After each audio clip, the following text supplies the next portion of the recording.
Après un premier épisode centré autour des vaches laitières et de l'Aubrac, place à une autre production historique avéronaise. La ferme que je visite aujourd'hui est située sur le Ségala, un territoire vallonné du sud-ouest de l'Aveyron surnommé le pays des 100 vallées. Les paysages sont contrastés entre fond de vallée et sommet de plateau. C'est ici que se niche l'indication géographique protégée du Vaud d'Aveyron et du Ségala, un label rouge au cahier des charges un peu particulier puisque les veaux têtent sous leur mère 2 fois par jour, ce qui donne à cette viande une qualité hors norme et une couleur rosée atypique. Tout cela, c'est Dorian Lacroix qui va me l'expliquer. À 24 ans, il est installé avec ses parents sur la ferme familiale. Tous les 3, ils élèvent une centaine de mères allaitantes de race limousine. Mais pour l'instant, sous la chaleur de plomb du mois de mai, la priorité absolue pour Dorian, c'est la récolte de l'herbe fauchée, qui va, sous différentes formes, permettre de nourrir les animaux. Une période déterminante pour le reste de l'année. On commence début mai en fonction de la météo, donc là c'est elle qui guide et qui berce nos journées, c'est en fonction de elle qu'on travaille ou pas et qu'on travaille plus ou moins différemment. L'année dernière on avait une année pluvieuse, donc on a beaucoup travaillé en enrubanage et en ensilage, donc c'est pas du foin, c'est pas du sec, c'est du fermenté. Parce qu'on n'avait pas de grosses périodes de travaux disponibles. Voilà, on n'avait pas 15 jours devant nous comme on a cette année où on a un temps exceptionnel, même un peu trop chaud. Et quand tu dis fermenté, c'est-à-dire qu'est-ce qui fait que c'est fermenté? Donc là, aujourd'hui on fait de l'enrubanage, donc c'est comme le foin. On fait le même procédé que le foin, mais on va le laisser moins longtemps. On va pas le laisser sécher entièrement en fait, on va le préfaner, on appelle ça du préfanage. Donc ça va sécher un peu, mais on va atteindre environ 60% de matière sèche sur le produit. Et on va laisser quand même de l'humidité. Et ces bottes-là, on va les mettre, on va les enrubaner, on va les mettre sous plastique pour qu'il y ait une fermentation. Voilà, ça puisse fermenter. Et donc c'est pas du tout le même produit à la fin. C'est un produit qu'on ne pourra pas donner aux veaux par exemple. Voilà, dans le cahier des charges, celui-là, voilà, les produits fermentés sont interdits, mais ça va être la ration de base des vaches dans l'hiver pour qu'elles puissent produire du lait pour les veaux. Là, c'est vrai que l'occasion s'y prête bien, je vois que ça intéresse souvent les gens. La machine, le tracteur. Ouais. Donc là par exemple, comment ça fonctionne? Est-ce que je sais que sur certains tracteurs il y a des systèmes de guidage pour savoir si on est droit, tout ça. Le bip là par exemple, ça indique quoi? Donc là on a un tracteur de 125 chevaux. Un tracteur on va dire typique dans le coin, voilà, un 4 roues motrices, pas trop lourd, très maniable. Sur le Ségala on en voit beaucoup. Derrière on a une presse, c'est ce qui nous permet de faire des bottes. Donc voilà, cette presse elle a un ordinateur comme voilà. Et cet ordinateur en fait il me dit, on voit, je sais pas si ça se voit à l'écran, mais il y a 2 colonnes, 2 barrettes qui me dit en fait si je fais une botte bien cylindrique ou pas. Et en bas, ça c'est le diamètre de la botte, donc j'ai programmé un diamètre 127 cm pour qu'elle me dise à 127 cm stop, arrête-toi. Je mets le filet autour, c'est elle qui va, là elle va sonner, maintenant il faut que je m'arrête. Là elle met le filet autour elle-même, c'est automatisé pour que la botte se tienne. Et après elle va rebiper pour me dire j'ai terminé de faire ma botte, tu peux l'extraire de la machine. Là je la laisse tomber derrière et je vais en recommencer une autre. Donc tu dis que tu aimes bien tout ce qui est machinisme quoi en gros. Ouais. Là pour les gens ils ne le voient pas et on l'a pas précisé, il y a la clim dans ton tracteur. Ouais, comment tu observes toi cette évolution au niveau astreint de travail avec l'évolution des technologies et des machines? Ouais, aujourd'hui on a une capacité à produire.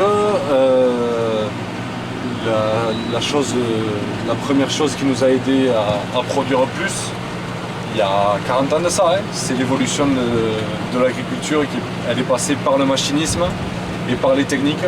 C'est vraiment ça qui a fait évoluer l'agriculture. Aujourd'hui, on a des tracteurs qui sont incroyables. Bon, on y passe beaucoup d'heures, donc il faut que ce soit confortable. Là, dehors, il fait 34 degrés. Je sais pas, dans la cabine, il doit faire 19, 20, il fait super bon. On a un siège tout confort, on a un petit frigo, on a la radio si on veut. Enfin, voilà, Ah oui, t'as même un petit frigo. Ouais, il y a un petit frigo pour mettre une bouteille, donc voilà, on a tout pour y passer du temps. Alors après, il faut faire gaffe, il ne faut pas non plus y passer jour et nuit, parce que le matériel, il est fait pour. Voilà, comme je disais tout à l'heure, si l'entretien il est fait, si le matos il est prêt à tourner, c'est pas lui qui s'arrêtera, quoi. Donc il faut aussi tempérer pour pas y passer nuit et jour. Mais aujourd'hui, ouais, l'évolution de l'agriculture, et pas que sur le machinisme, sur les techniques, mais même sur l'élevage. On le verra peut-être tout à l'heure au niveau du bâtiment. On arrive à avoir un confort qui fait que on arrive à produire plus et on se plaît de travailler au quotidien voilà, dans un tracteur comme ça. Moi, quand j'en parle avec mon grand-père, il me dit à l'époque, on n'allait pas si vite, on n'avait pas ce matériel-là. Et quand on avait fait une journée de tracteur, on avait le dos en miettes et on n'avait aucune envie de faire plus d'heures que ce qui était fait, quoi. Donc voilà, ouais, l'évolution aujourd'hui, elle est, j'ai pas les mots pour en parler, mais elle est incroyable et elle nous a vraiment aidé à une époque, elle a servi vraiment à produire plus pour nourrir tout le monde. Et aujourd'hui, c'est différent, elle est plus précise pour arriver à faire des économies sur certaines choses, pour réduire les pollutions sur d'autres. Voilà, c'est différent, mais elle est tout aussi importante encore aujourd'hui, quoi. Le chantier est terminé. Maintenant, le but, c'est de récupérer ces bottes, d'aller les enrubanner, donc de les mettre sous plastique, de les stocker, et après nous serviront à l'automne, sur la transition souvent entre le pâturage et la mise en bâtiment avant l'hiver. C'est souvent là qu'on se sert de l'enrubanage.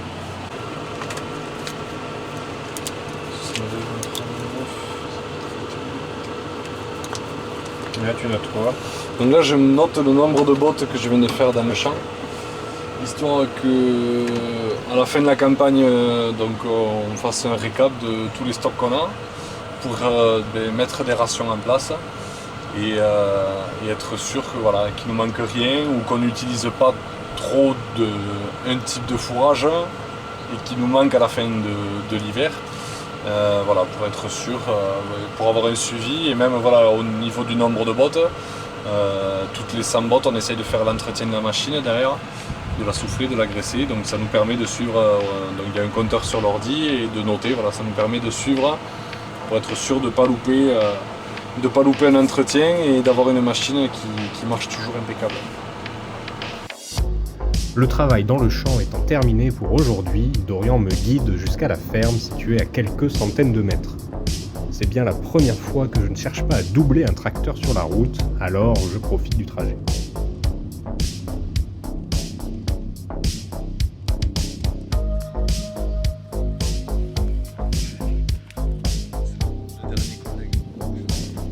Il est tout jeune.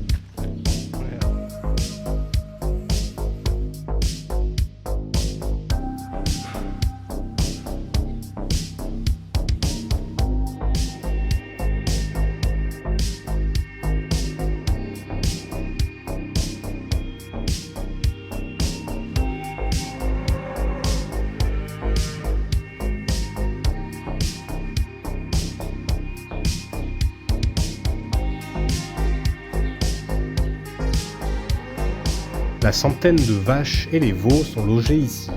Mais avant de nous intéresser aux animaux, les outils de travail de Dorian demandent eux aussi de l'attention, et mieux vaut ne pas les négliger.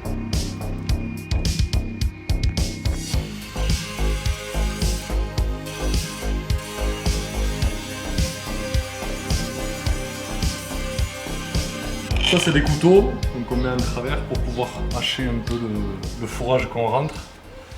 Donc pour l'enrubanage, pour le foin on ne les met pas, donc là vu que l'enrubanage est terminé, je les enlève et je les gratte histoire qu'ils soient prêts à être remis au cas où on refasse de l'enrubanage si la météo nous embête. Et sinon là je les remise et maintenant on se met en mode foin pour demain. Ça a été à la maison la formation. J'aurais aimé, donc voilà, mon parcours c'est bac STAV, donc c'est vraiment le bac agricole, bac technologique, c'est du général, c'est beaucoup de théorie, peu de pratique. Il y a un peu de machinisme, mais voilà, les vrais, comment on dit, les vrais fils de paysans qui voulaient faire paysan, ils n'ont pas appris du machinisme à l'école. Après le BTS Axe, donc BTS gestion d'entreprise agricole, avec beaucoup de compta, beaucoup de paperasse. Là on a vu zéro machinisme, rien du tout. Et après je voulais faire une licence machinisme, surtout pour apprendre à souder, apprendre à, voilà, vraiment à bricoler comme il faut. Mon père savait faire, mais c'est lui qui a fait le prof, quoi. On n'a pas fait.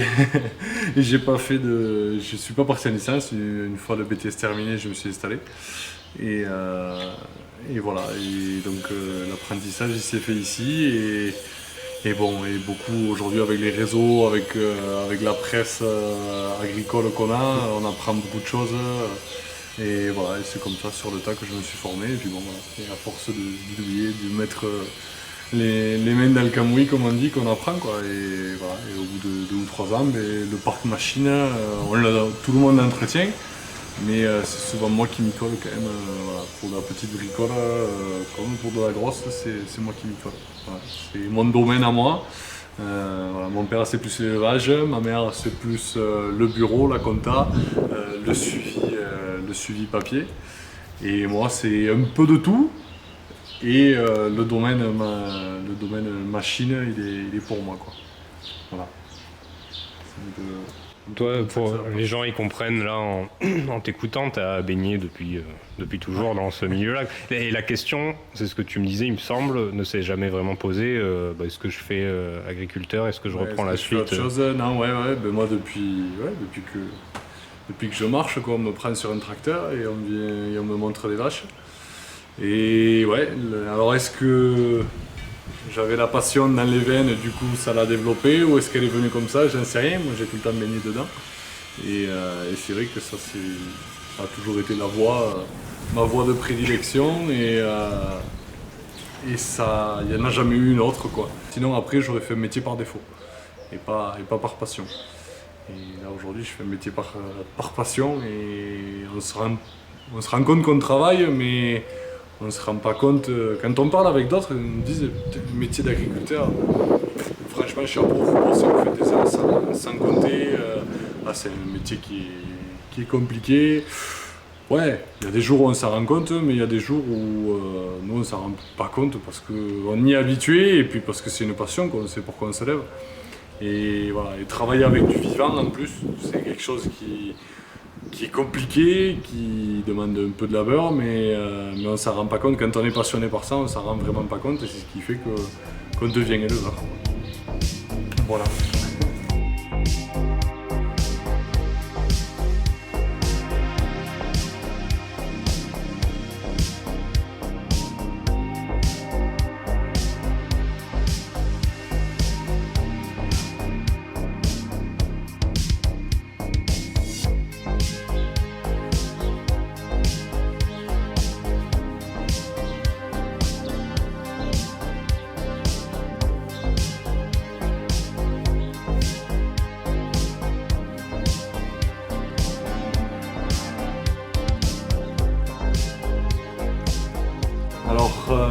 Nous, donc, on va l'attaquer comment? On va l'attaquer, donc on a un troupeau d'une centaine de mères allaitantes, donc avec des vélages toute l'année. Donc on a des veaux de tout âge toute l'année. Pourquoi? Parce qu'il faut qu'on fournisse donc, notre revendeur, qui est Auchan, donc on fournit des grandes surfaces, on fournit tous les Auchan de France. Donc il faut qu'on les fournisse toute l'année, il leur faut du veau dans les rayons toute l'année. Ce qui est ce que tu m'expliquais, l'une des difficultés aussi de ton métier par rapport à d'autres productions. Voilà, ça fait partie des contraintes du métier. C'est que voilà, toutes les semaines on a des vélages. Et donc toutes les semaines on ne peut pas partir, voilà, dire pendant 3 semaines les vaches elles sont dehors, elles broutent, elles savent, on sait qu'elles ont à manger, à boire, on peut les laisser tranquilles, non. Nous, il y a un suivi, il y a 2 grosses contraintes, c'est l'astreinte et l'élevage toute l'année. C'est mes contraintes, des inconvénients, on va dire, de la production. Nous, on les répartit donc en deux grands lots. Donc, il y a le lot des petits veaux, les lots des gros veaux. Ça fait partie des gros veaux. Donc, c'est des veaux qui ont, en fonction de leur croissance, parce que chacun évolue à leur vitesse, hein. Il y en a qui poussent plus vite que d'autres. Donc là, il y en a certains, il n'y en a aucun qui a moins de 4 mois et demi. Presque, ça a presque 5 mois. Oui, ça a 5 mois. Le plus jeune, il a 5 mois. Et le plus vieux, il a passé les 9 mois. Donc notre cahier des charges, pour la vente, on a des critères de poids et d'âge. Donc le critère de poids, c'est un poids carcasse. Il ne faut pas qu'il dépasse 242 kg de poids carcasse. Et l'âge, donc il ne peut pas être labellisé, donc il ne peut pas être vendu en tant que veau d'Aveyron s'il a plus de 9 mois et demi. Et donc il y a certains veaux qui atteignent le poids, je parle des meilleurs, hein, mais ils ont 6 mois et demi par exemple. Et ils atteignent le poids, donc ils sont livrés à 6 mois et demi. Et il y en a d'autres qui atteignent jamais le poids parce qu'ils ont une croissance beaucoup plus lente. Donc on va regarder l'âge. Quand ils vont arriver aux alentours des 9 mois, on va les livrer et ils ne vont pas atteindre le poids. Ils vont, au lieu d'arriver à 242 de carcasse, ils vont arriver à 230, 225, 220. Ça, c'est pas un problème. Qu'ils soient en dessous, c'est pas un problème. C'est de dépasser la limite des 242. Là, à partir de là, tous les kilos en plus par rapport à la limite sont payés en moins par rapport à la limite. Si on a un veau qui fait 245 kg, on n'en aura que 239 de payables. Voilà, et ainsi de suite. Comment tu t'assures quand le petit veau il naît, donc sa mère met bas, comment tu t'assures, comment ça se passe l'engraissement, comment tu t'assures qu'il va bien engraisser et qu'il va atteindre... Ouais, donc le veau naît, donc il naît aujourd'hui. On s'assure déjà, la première chose comme tout éleveur, qu'il tète le plus tôt possible sa mère. Il y a du colostrum dans le pied de sa mère, il a entre 6 et 12 heures pour le prendre. Il faut absolument qu'il le prenne. Déjà là, il va se charger en anticorps qui derrière va permettre à ce qu'il tombe beaucoup moins malade, donc avoir une production, enfin une croissance plus stable, plus régulière et parfois meilleure. Et donc ça c'est la première chose à faire, c'est ça, de s'assurer qu'il est tété et assez tôt.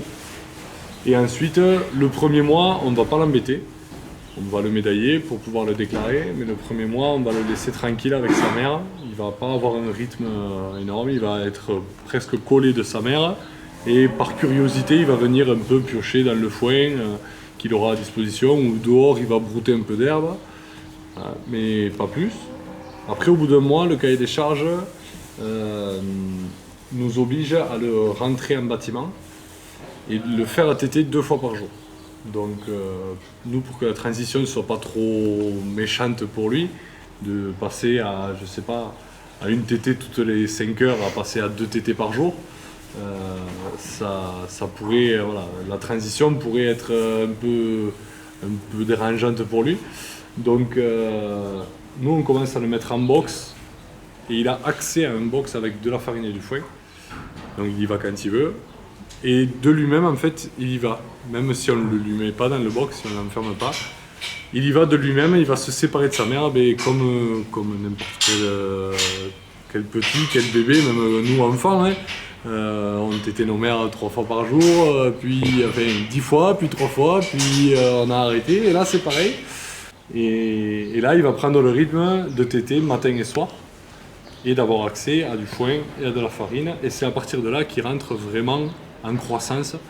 C'est là où on voit que les veaux vont vraiment commencer à pousser, à se développer. À côté, la mère, il ne faut surtout pas qu'il y ait trop de variations au niveau de sa ration. Si on est en hiver, si on est en été, c'est différent. Mais toutes les transitions entre la ration hivernale et le pâturage, il faut que ce soit le plus doux possible. pour qu'il n'y ait pas de variation de qualité du lait. Sinon, c'est là où souvent on peut avoir des diarrhées, on peut avoir des problèmes sur les veaux. Quand il y a un lait qui n'est pas équilibré ou qu'il y a de gros changements au niveau des rations. Donc le but c'est ça, et à partir de là, ça roule tout doux, tout tranquillou, tous les jours, matin et soir, ils vont téter. Quand ils tétent pas, ils sont dans leur box, ils ont la farine donc, et le foin produits sur l'exploitation. Qu'est-ce que tu en penses de tous ces... Je sais qu'on en a un petit peu parlé quand on est au téléphone. Qu'est-ce que tu en penses un petit peu de toutes ces problématiques et de la façon dont le grand public parfois perçoit la problématique du bien-être animal? Est-ce qu'ils sont vraiment au courant de tous les tenants, les aboutissants derrière, de ton travail et non, malheureusement, j'ai bien peur que tout le monde ne soit pas informé, ce qui est logique. Hein. Moi, j'en sais rien. Moi, dans l'aéronautique, j'y connais rien, je ne suis pas informé, c'est pas mon domaine. Mais bon, quand même, le domaine agricole, c'est quelque chose dont on a besoin 3 fois par jour, matin, midi et soir, tout le monde mange, hein, donc il me semble que c'est un sujet important. C'est parce que j'y bosse, je suis un peu chauvin au niveau de mon métier. Moi, ce qui me dérange un peu plus, c'est ceux qui sont mal informés. Donc c'est ce qui est véhiculé derrière au niveau de l'agricole et de tout, ouais, de l'élevage, mais aussi de la grande culture. Alors bon, celui qui est en ville, je comprends très bien que bon, l'information, s'il la prend à la télé, il y a du bon, il y a du moins bon. Mais celui qui est en campagne, ou même en Aveyron, celui qui est à Rodez ou à Albi par exemple, qui sont mal informés, je trouve pas ça normal.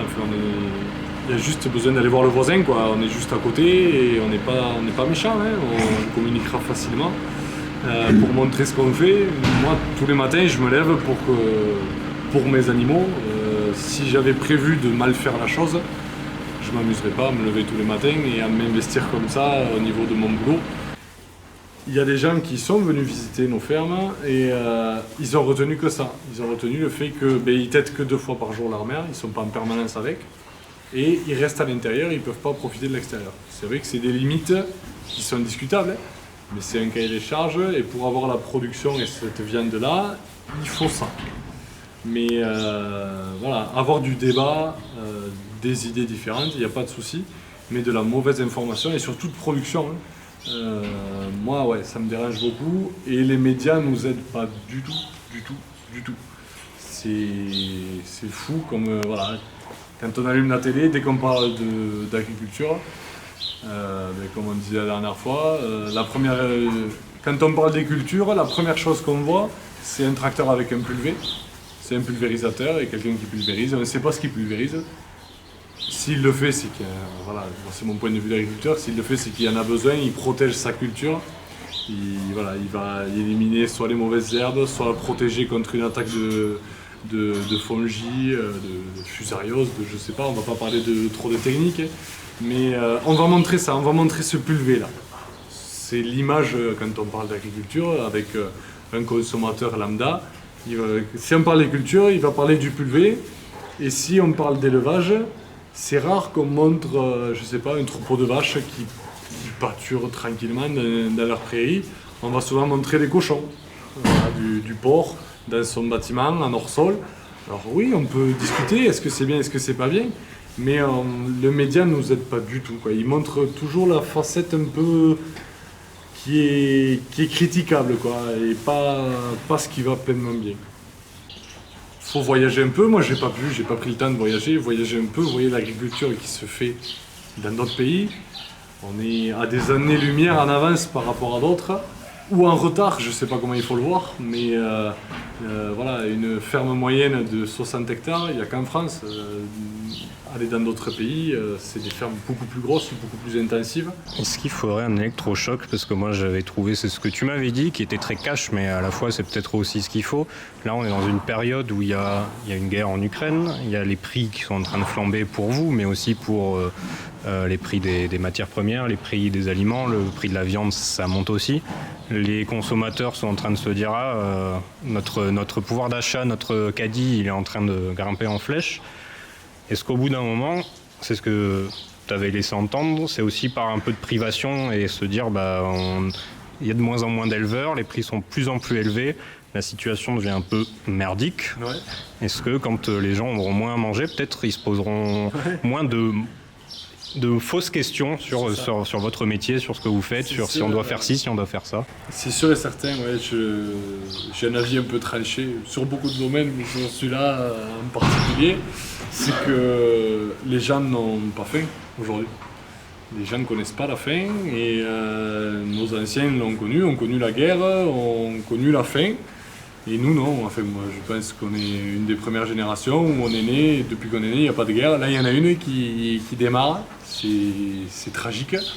Mais voilà, ce serait peut-être un électrochoc, que les gens aient un peu faim, connaissent un peu la faim.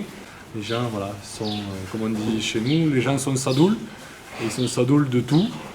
Ils veulent un peu tout de suite, et on arrive aujourd'hui à avoir tout de suite. Et c'est le gros problème de notre société aujourd'hui. Et demain, si malheureusement cette guerre qui est en train de sortir là, de l'Europe de l'Est, si elle arrive à nos portes, ça risque de nous faire vraiment bizarre. Parce que demain, si l'agriculture française ne fait que freiner, les rayons des magasins sont vides en une semaine. Les médias ne nous aident pas du tout en plus pour ça. S'ils en parlaient un peu moins, mais voilà, on voit la pénurie d'huile qu'il y a depuis quelques mois. Si on en avait beaucoup moins parlé, il y aurait de l'huile dans les rayons, j'en suis persuadé. Mais voilà, c'est un tout, c'est multifactoriel. Et c'est un gros problème qui va nous tomber sur le coin du nez un jour. Soit on ne sera pas assez pour produire, soit on sera trop à consommer, je ne sais pas, peut-être un peu des deux. Mais si on continue dans ce cercle vicieux, ouais, on risque d'avoir des problèmes d'ici quelques années. Ouais. Voilà, la génération du tout de suite, j'en fais partie. Tout vouloir tout de suite. Un morceau de steak de veau d'Aveyron, eh bien, il faut 8 mois. Et pour faire la farine qu'ils mangent tous les jours, pour faire le blé, pour faire la farine, il nous faut 8 mois. Et l'ensilage qui sert à nourrir leur mère pour faire du lait, il faut entre 6 et 8 mois de croissance pour la plante, il nous faut quelques heures pour le ramasser, mais derrière il faut la fermentation, il nous faut au moins 4-5 mois de fermentation. Ça ne se fait pas en claquant des doigts. Et aujourd'hui on ne sait plus être patient, surtout pour ça. Enfin, on voit bien pour tout ce qu'on achète, tout ce qu'on consomme, on n'est pas patient. Et il faudrait que le consommateur se rende compte que voilà, pour produire, ça se fait pas en quelques heures. Alors, la pénurie d'huile, on entend dans nos médias, il faut produire du tournesol, il faut produire du blé, il faut atteindre l'autonomie alimentaire. C'est l'enjeu de demain et il est très important. Mais ça ne se fait pas en une semaine, ça se fait pas en un mois, ça se fait même pas en un an. Le fait qu'on veuille tout de suite, c'est dévastateur pour notre métier qui demande du temps et de la patience.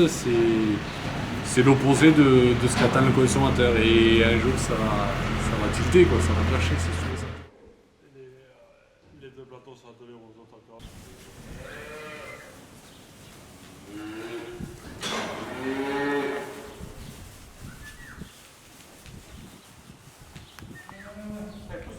On va les mettre dans leur box parce que là, vu qu'il fait des chaleurs fous au mois de mai, voilà, des chaleurs aussi folles, ça fait très longtemps qu'on n'en a pas vu. Donc là, les veaux, au lieu de les laisser dans leur box, on leur donne carrément toute la stavue pour qu'ils soient le mieux possible.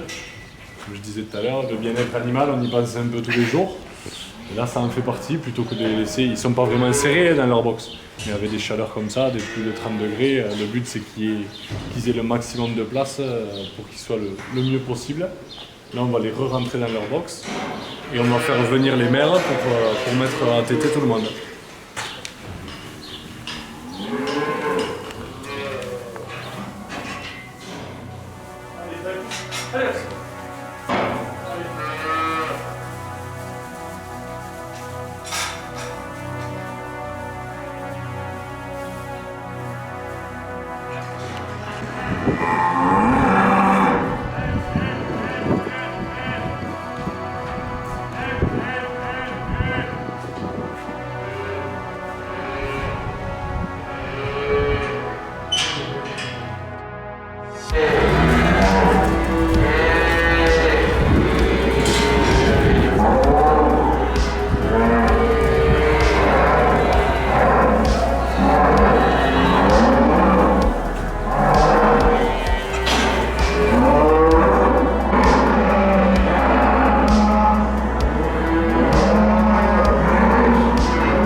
Il y en a qui retrouvent pas leur maman. Là, il y a un groupe de veaux qu'on a mis en fait, dans le rythme en début de semaine. Donc ils étaient habitués à être avec leur mère dehors, puisqu'on est au printemps. On les a récupérés, on les a rentrés et donc on les a mis dans le rythme. Et là ça fait 2-3 jours, donc encore tout le monde est dedans, que ça crie un peu partout. Ils ont du mal à retrouver leur mère, donc on les aide. Ça c'est pas une arme de destruction massive, loin de là, c'est juste pour se protéger. On passe à travers les vaches, même si normalement dans 99% des cas ça bouge pas.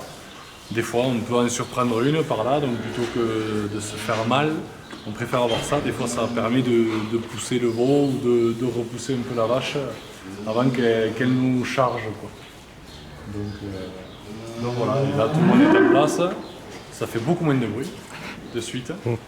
Et c'est quand même fou, quand même. C'est un spectacle un peu fou. On envoie 40 veaux dans des vaches et rien que par le son de leur voix ou de par les odeurs, ils arrivent à peu près à se retrouver. Là, dans 3 ou 4 jours, on ne fera que ouvrir la barrière et on va juste passer pour voir au cas où il n'y en ait pas un de malade. Parce que s'il est malade, souvent il ne va pas téter. Donc on va juste s'assurer que tout le monde tète, mais on n'aura plus personne à placer. Et en 5 minutes, ils sont placés. C'est un spectacle assez... Est-ce que tu es fier aussi C'est vrai que ça fait un spectacle, je crois, combien de personnes ont dû voir ça dans leur vie? Il n'y en a pas beaucoup. Et en plus de perpétuer, voilà, c'est traditionnel, quoi. Enfin, c'est comme ça que ça se passait à la ferme avant, quoi. Oui, avant qu'il y ait tout ce machinisme, le but c'était, voilà, ils avaient des vaches qui servaient de... Norton!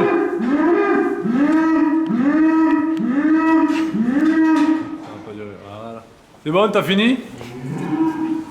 Donc, ouais, c'est une tradition qu'on perpétue. Avant qu'il y ait tout ce machinisme, il y avait quelques vaches dans les fermes qui servaient de bœufs de trait. Et, sauf que ces vaches-là, elles avaient un veau, donc le matin elles le faisaient téter, elles partaient au champ travailler, et le soir on la ramenait et on refaisait téter le veau. Et en fait c'était une habitude comme ça qu'on a gardée.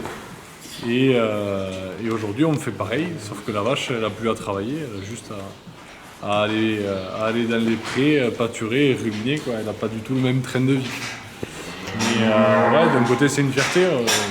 Nos ancêtres faisaient ça et d'un côté on fait un peu pareil, quoi. Ça a changé, c'est pas comparable, mais on a gardé quand même ce côté traditionnel et ce qui fait du veau d'Aveyron une viande un peu d'exception, c'est ça, c'est voilà, de téter le lait de sa mère toute sa croissance, il n'arrête jamais. Et en plus de profiter des produits qu'on fait pour lui issus du Ségala, voilà, ça fait cette viande-là, qui est une viande un peu particulière, mais qui est excellente et qui a sa propre histoire. Mais c'est une viande tendre, rosée, on va pas dire très bonne pour la santé, puisque c'est de la viande, tout le monde dit qu'il ne faut pas manger en excès. Moi, si je pouvais, je mangerais matin, midi et soir, mais voilà, qui est bonne pour la santé, très peu grasse, bourrée d'oméga 3, bourrée d'oligo. C'est vraiment que du bon. Il suffit d'être un peu bon en cuisine, parce que ça peut aussi être très vite pas bon si c'est mal cuisiné. Mais voilà, il suffit d'avoir un peu de jugeote à la cuisine et on se régale. Ça, c'est vraiment une viande d'exception et on se lève tous les jours pour produire ça et on en est horriblement fiers. Et je sais pas si on l'avait reprécisé, parce que tu dis que c'est aussi une pratique ancestrale. Toi, ça fait 4-5 générations que ta famille est... je suis la 4e génération. Donc, mon arrière-grand-père a acheté cette ferme, qui au départ avait une paire d'hectares. Mon grand-père l'a reprise. Quand mon père s'est installé, il y avait une 20aine d'hectares. Et moi, quand je me suis installé, il y en avait une 100aine. Donc voilà, il y a eu une évolution incroyable, mais voilà, je suis la 4e génération qui fait toujours la même chose. Aujourd'hui, c'est reconnu en tant que label Volaveron, mais ça a toujours été la même chose. On a toujours fait ça chez nous. Avant, c'était vendu à la foire du coin, on prenait le veau, on allait le vendre à la foire, c'était autre chose. Moi, j'ai jamais connu ça, c'est presque un peu dommage. Mais c'est un peu différent. Mais ouais, on fait la même chose, entre guillemets, depuis 4 générations.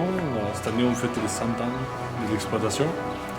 Mon arrière-grand-père avait acheté en 1922, après la guerre. Donc voilà, assez fier d'être aujourd'hui la 4e génération sur l'exploitation, au même endroit, avec la même production. Ça parle quand même, c'est pareil, je me sens.